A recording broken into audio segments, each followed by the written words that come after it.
This is a 25-year-old guy with a family history of Crohn's disease who suffers from abdominal pain and diarrhea, lost about 6 kilos in the last year, had to take a long leave from school and quit some of his hobbies.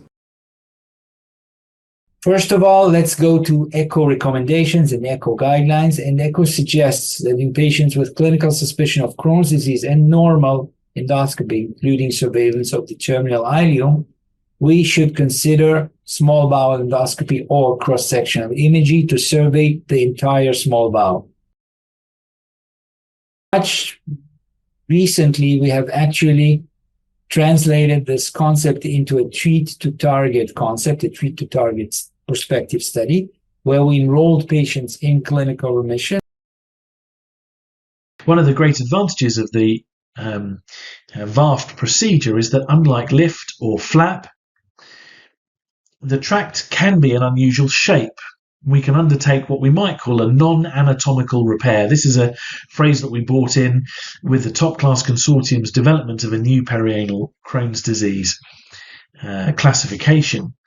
And a single straight fistula is ideal perhaps for lift or flap, but an internal opening in addition to the first one, in other words, a fistula tract with 2 internal openings, has now undergone repair with the ADMIRE trial and stem cells. So perhaps VAFT can give us an opportunity to treat these non-anatomical repair fistulas directly without needing cellular therapy, for example. The success rate in that group of patients is entirely unknown, but this is perhaps an additional repair opportunity that we've now developed. So this is a Crohn's disease patient with a complex perianal fistula. You can see the red arrows there marking the external component of the fistula, meaning outside the external anal sphincter, running up the back of the fistula on this sagittal T2 weighted fat suppressed MRI scan. And this is a slice from the axial T2 fat saturated scan of the same patient, and you can see the one arrow off on its own is pointing at the internal opening, but the other 3 arrows identify a horseshoe, which is better seen on the next slice, running away from that internal opening in a clockwise direction in the intersphincteric space. Now, an intersphincteric horseshoe like this traditionally would be treated by internal lay open. In other words, cutting through the internal sphincter into the wall of the anus, which is still a reasonable technique, but is always a concern in the context of Crohn's disease, where continence is at an absolute premium.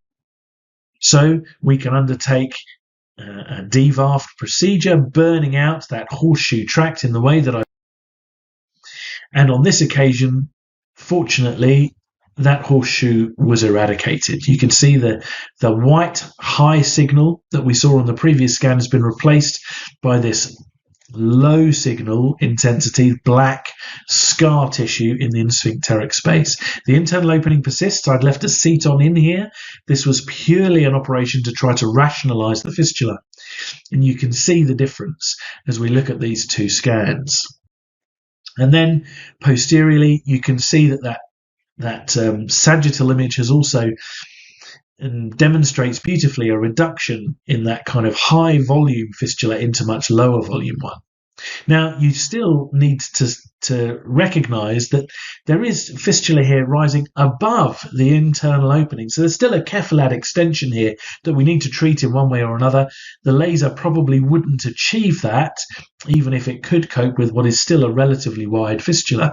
But VAFT can get up there, and we can burn the inside of that whole extension as well as treating the primary tract, and then closing the internal opening with, on this occasion, an advancement flap procedure, such that this patient is now entirely cured of that fistula, with the horseshoe eradicated, but also the main bulk of the transsphincteric fistula also completely gone.